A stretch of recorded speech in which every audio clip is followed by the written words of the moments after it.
जल के बिना जीवन की कल्पना असंभव है। आकाश से टपकी मोती सी बूंदों से ही बुझती है धरती की प्यास। और फिर शक्ति सृष्टि के नवजीवन को पुनर्जीवित करने को तत्पर हो उठती है। प्रकृति के सृजन क्रम के इतिहास के किसी कालखंड में पहली बार जब मनुष्य ने अन्न उपजाना सीखा होगा, संभवतः उसी समय से पृथ्वी पर लोक संस्कृति की भी शुरुआत हुई होगी, क्योंकि यही वो समय था जब लोक उत्सव अपना आकार ले रहे थे। प्रकृति के इस स्वरूप के साथ साथ मनुष्य ने कभी कभी प्राकृतिक आपदाओं का भी सामना किया होगा। इसी क्रम में सूखा पड़ने की संभावना को भांपते हुए किसी समय मिथिला की धरती के सूखी पड़ने पर जटनी ने जट को आकाश की ओर वर्षा की आस में निहारते देखा तो बारिश के लिए एक ऐसा अनुष्ठान किया जो जट जटिन नृत्य नाटिका के रूप में प्रसिद्ध हुआ।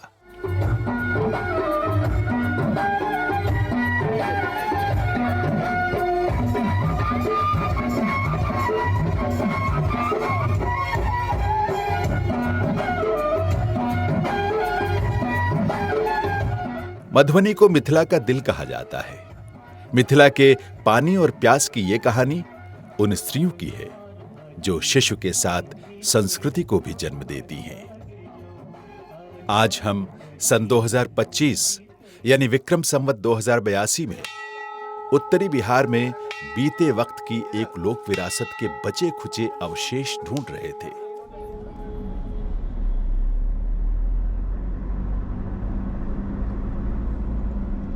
वर्तमान की ओर से कभी अतीत की ओर झांकिए और बीते हुए लम्हों की स्मृतियों के पन्ने पलटिए तो गगनचुंबी विरासत के खंडहरों में भटकती आत्माएं गुजरे वक्त की गाथाएं सुनाने लगती हैं। मिथिला में निमि कुल के सबसे प्रसिद्ध राजा जनक हुए, जिनकी सुपुत्री माता सीता हुई, जिनके पिता राजा जनक ने एक समय राज्य में सूखा पड़ने पर साधारण किसान की तरह स्वयं ही हल चलाया था। ये एक टोटका था जो पारंपरिक जट जटिन नाट्य शैली की प्रस्तुति का एक प्रमुख अंग बना।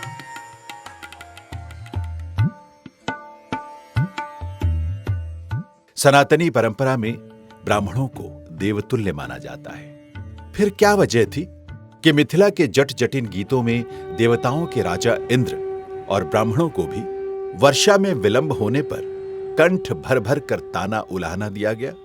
2 शेर देगा तो 1.5 शेर होगा। तो इसी के पाप से बारिश नहीं होती, तो जमींदार को भी लपेट लेती है, ब्राह्मण को भी ले लिया, तो ये सब होता रहता है।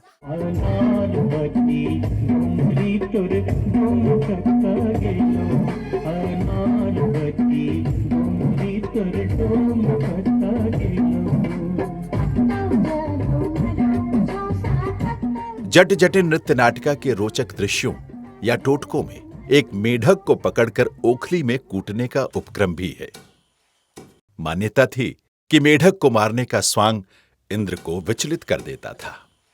धरती पर मेढक इंद्र का दूत माना जाता है। लोक मान्यताओं के मुताबिक मेढक की पुकार सुनकर भगवान इंद्र बिना विलंब किए बादलों को वर्षा का निर्देश देते हैं और फिर धरा पर वर्षा हो जाती है।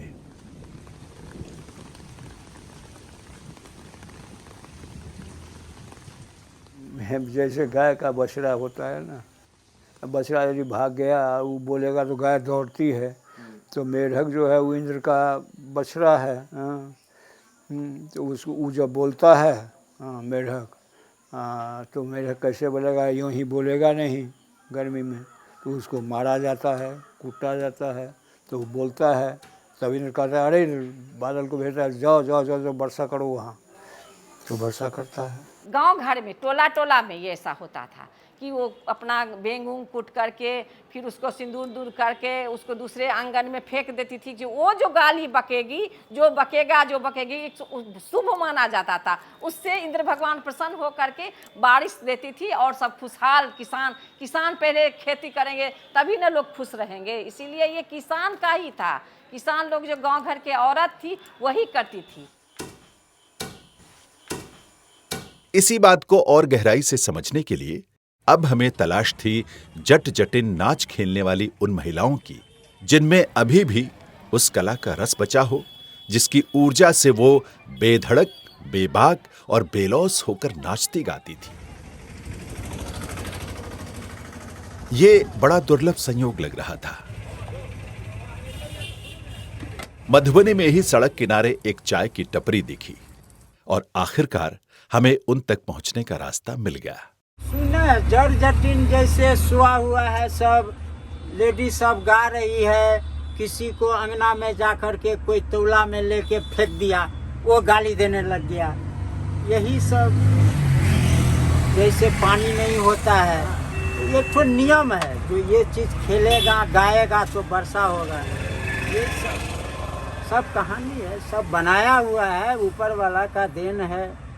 तो जो जो परिवर्तन बढ़ते जाता है, पुराना चीज को आदमी छोड़ते जाता है। हमारे जानकारी में जो गाता था करता था वो तो अभी जिंदा है। ये है जिंदा है। हाँ, कौन है? हमारे पत्नी है। गावे के समय रहे तो गोबे चलो, अब नहीं हुई अब नहीं हो रहे ना, लेकिन अब ये उसके बारे में बात करने से भी कतराती हैं। नहीं हुई हमरा सबके ज्ञान। नहीं, कुछ ज्ञान नहीं है, यह बताना नहीं चाहते गोबे चलिए पहले अब की ज्ञान, अब अवस्था है हमरा सबके गावो के। जट जटिन नाच अब सिर्फ उनकी सुखद स्मृतियां रह गई हैं। काफी जद्दोजहद के बाद आखिरकार इन्होंने हमें नजदीक के एक गांव जितवारपुर का पता दिया, जहां जट जटिन खेलने वाली महिलाएं हो सकती हैं। हम बिना देर किए जितवारपुर गांव की ओर चले और कुछ ही समय बाद हम इस गांव में थे।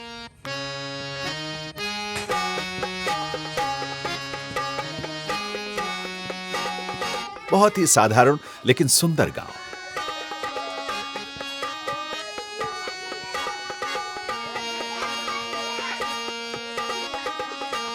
यहां के घरों की दीवारों पर सुंदर चित्रकारी इस बात का प्रमाण थी कि यहां कलाकार रहते हैं।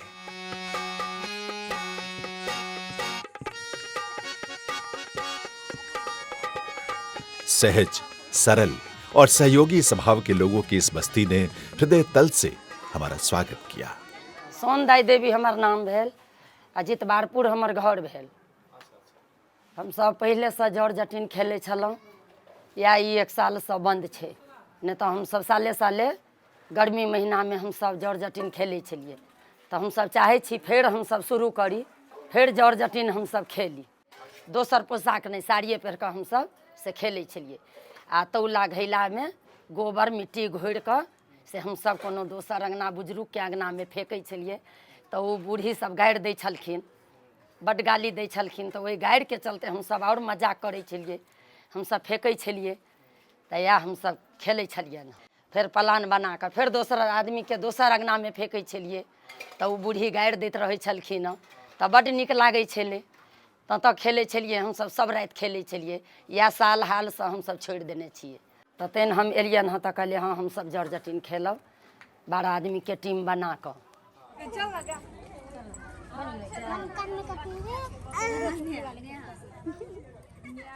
अगले दिन जब हम दूसरी बार जितवारपुर गांव पहुंचे तो कौतूहलवश लगभग सभी औरतें और बच्चे एक खुली जगह पर इकट्ठा होने लगे थे। और फिर कुछ ही समय में बिना किसी विशेष साज श्रृंगार के जट जटिन नाच खेलने वाली महिलाएं बेहिचक अपने लोक संसार का इतिहास जीने लगी थी।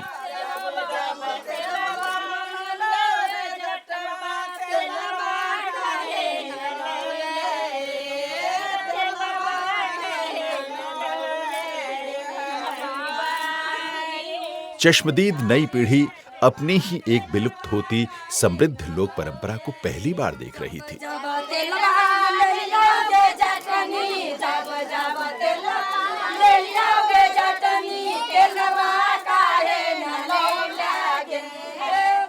गीतों के बोल के भाव के साथ उन महिलाओं का आंगिक अभिनय अनूठा था।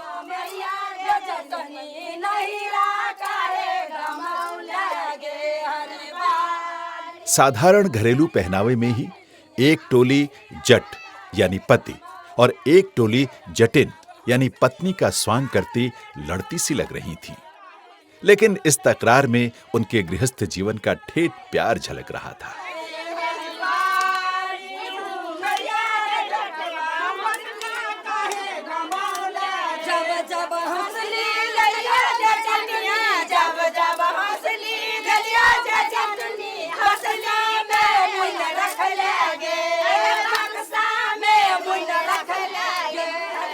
यहाँ गीत के बोल में एक तरफ शिकायत थी तो दूसरी तरफ मान मनुहार। जटनी को आभूषण चाहिए था और जट बहाने बनाता नजर आ रहा था। तो हंसली जब जब मंगली रे जटवा हंसली काहे ने लौले रे, है मोरा बारी समरिया रे जटवा हंसली काहे ने लौले रे। रे अभी तो मेरा उम्र है हंसली पहनने का, तुम नहीं ले आया।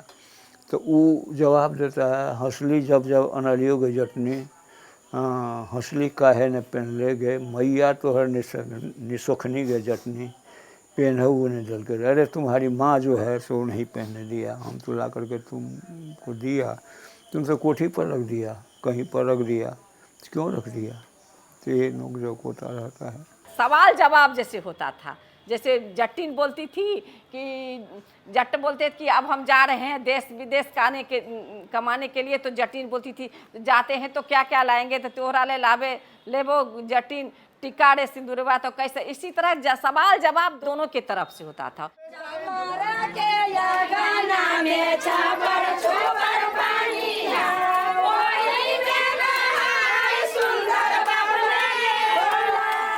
आखिरकार अब उस गीत के बोल सुनाई देने लगे जो इस लोक नाट्य की मौलिक विरासत है।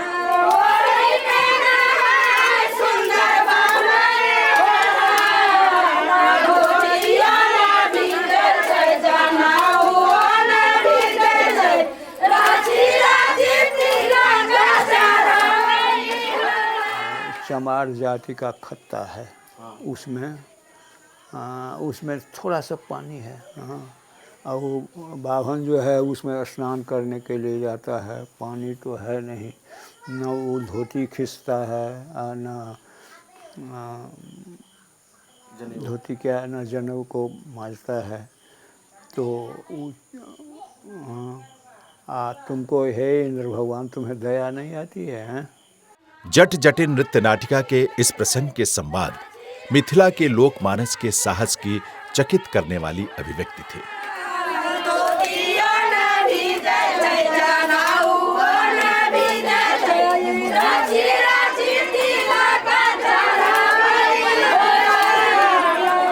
जाति सूचक शब्दों में पिरोए इस गीत के बोल मिथिला की संस्कृति, समाज और फिर दैवीय शक्तियों को भी चुनौती देते थे।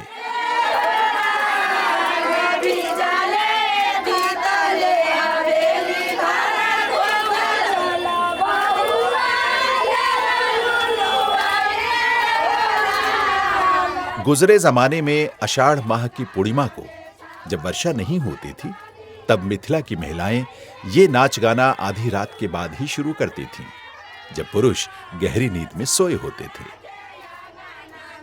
इस नृत्य नाटिका में वर्षा न होने की स्थितियों पर बड़े ही अर्थपूर्ण ढंग से व्यंग्य किया जाता था। इसमें गालियों का भी भरपूर प्रयोग किया जाता था और केवल इसी कारण इसमें पुरुषों का प्रवेश वर्जित था। या तो उसको बंद कर देगी, वहाँ से वो स्टॉप कर देगी, या नहीं तो उसको गाली दे करके भगा करके मारपीट करके निकाल देती है।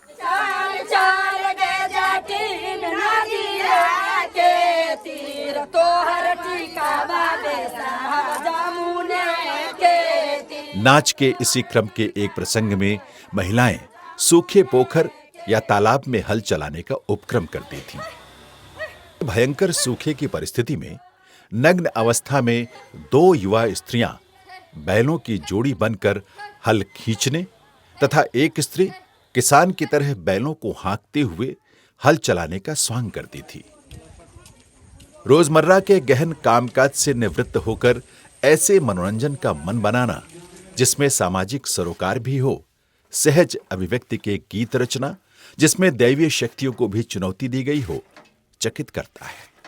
सोचकर देखना चाहिए कि दुख और अभाव के जीवन में रास रंग भरना कितना साहस भरा कदम रहा होगा। यूं तो लोक परलोक में संतुलन का प्रक्रियागत विश्लेषण आम जनजीवन की साधना रही है, लेकिन फिर भी ग्रामीण भारत के जनजीवन में कला के सब रूप रचे बसे दिखते हैं। मगर मिथिलांचल का वातावरण सांस्कृतिक रूप से बड़ा ही रोचक और रहस्यमय रहा है। यहां शिव के साथ शक्ति साधना का भी विशेष महत्व है।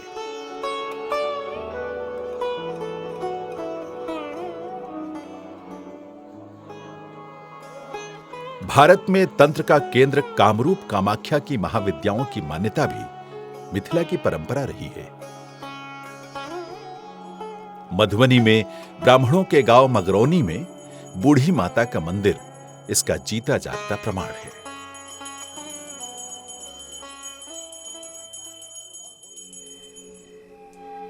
मिथिला उत्तरी बिहार का वो भूभाग है जहां के कण-कण में देवी देवताओं के वास का आभास होता है।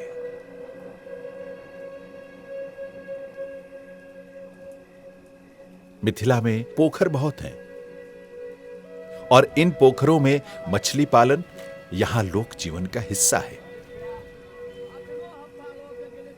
और यह भी कहा जाता है कि मछली, मखाना और पान मिथिला की पहचान है।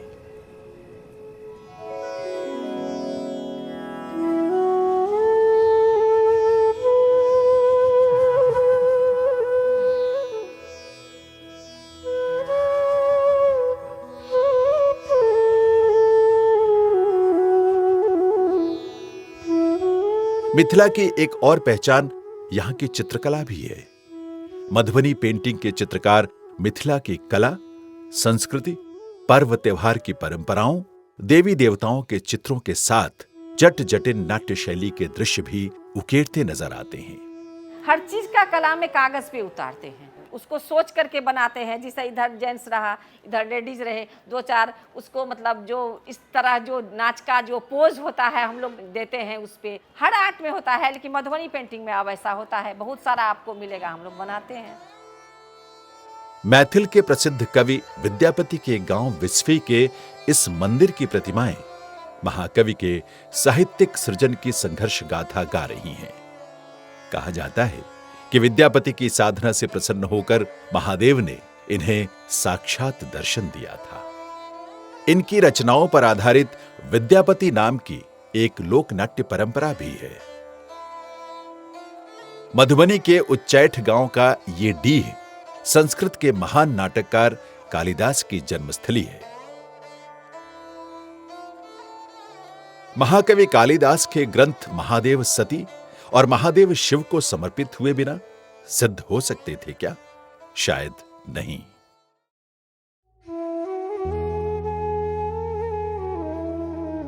विद्वानों का कहना है कि लोक जीवन की अनुभूतियों से उपजा साहित्य ही मौलिक स्वरूप की पराकाष्ठा तक पहुंचता है।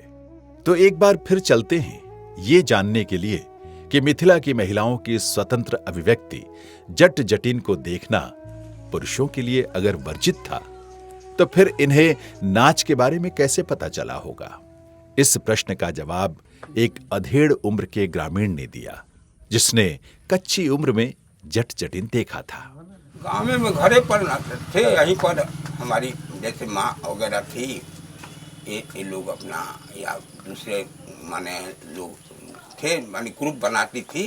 और रात में खास के बैसाख महीना में गर्मी के दिनों में चमड़ा के खेतवा में छापर छुपर पनिया चमड़ा के खेतवा में छपर छुपर पनिया, ताही में नहाए सुंदर बगने हो राम, ताही में नहाए सुंदर बगने हो राम। धोतियो न खींचे छे जनऊ न मजे छे, धोतियो न खींचे छे जनऊ न मजे छे, रची रची तिलक लगावे हो राम, रची रची। बहरहाल आधुनिक वातावरण में नए जमाने के नए कलाकारों ने जट जटिन की नई नृत्य मंडलियां भी बनाई हैं और वे इस लुप्त होती जट जटिन कला को आधुनिक रूप में ढालकर मंचों तक पहुंचाने की कोशिश कर रहे हैं। जो गाना है वही गाते हैं, लेकिन टोन अलग है, उसका लय अलग है, उसका नृत्य अलग कर दिए हैं, लेकिन है वही। मेन जो है, जो मिष्ठान है, मधु है, वही मधु डालेंगे तो फोक बनेगा, नहीं तो नहीं बनेगा। कितना भी आप कुछ कीजिएगा, वही धुन लाना पड़ेगा। निसंदेह व्यवसायिक दृष्टिकोण के तहत बिहार में मिथिला के कई नाट्य दल जट जटिन को नए आयाम देने के लिए तत्पर हैं, लेकिन इनमें अब कई बदलाव भी देखने को मिलते हैं। पहले ऐसा था कि लड़की ही मतलब स्त्रीगण जो थी, औरत घर गांव घर की, तो मतलब मर्द और मतलब औरत की रोल अदा करती थी। अब ऐसा नहीं है, अब ओपन हो रहा है, अब मर्द का रोल मर्द करते हैं और मतलब जो औरत होती है, औरत का रोल औरत करती है। पूरब जे बोगे जटनिया, पश्चिम जे बोगे। इनकी प्रस्तुतियों में हारमोनियम और ढोल जैसे वाद्य यंत्र भी शामिल कर लिए गए हैं। रूप सज्जा के साथ वस्त्र सज्जा को भी महत्व दिया जाने लगा है, लेकिन गीत वही पुराने ही हैं। वाद्य यंत्र नहीं था तो जो गाना का बोल था वो क्लीन बोल था, जो बोल समझ पाते थे। जो अब क्या, अब वाद्य यंत्र कैसे कर्णप्रिय हो रहा है। दूर दूर रे जटा, दूरे रही है रे जटा, सौरल चाउर रे जटा, राखल छाउर रे जटा, बैगन भाटी रे जटा, अरे जटा। आधुनिक प्रस्तुतियां मनोरंजक तो हैं, लेकिन मार्मिक नहीं। वो पुराना ठेठ गंवई अंदाज सिर्फ गुजरे वक्त की बातें रह गया है। असल में जट जटिन शैली मिथिला की महिलाओं का नितांत निजी सृजन था, जिसमें मंच नहीं, घर का आंगन होता था। शायद इसीलिए जट जटिन का मूल स्वरूप धीरे धीरे लुप्त हो गया। यूं तो लोक कला का जन्म, विकास और सृजन भारतीय समाज की तथाकथित जाति व्यवस्था के निचले पायदान की धरोहर रहे हैं, लेकिन कभी कभी लोक कलाओं का रसपान ऊंचे लोगों का शौक तो रहा, किंतु उनका शौक फर्ज न बन सका। मगर सच ये भी है कि कला किसी न किसी रूप में जिंदा रहना चाहती है।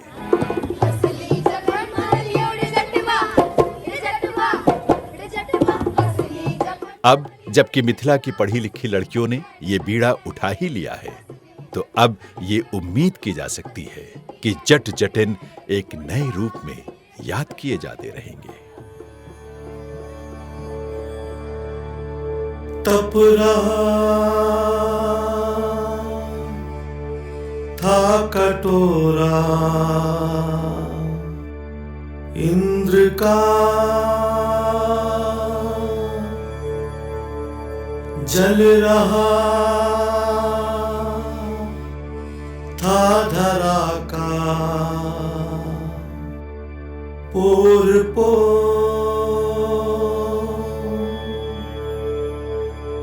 प्यास और पानी की है ये कहानी, राजा जानी।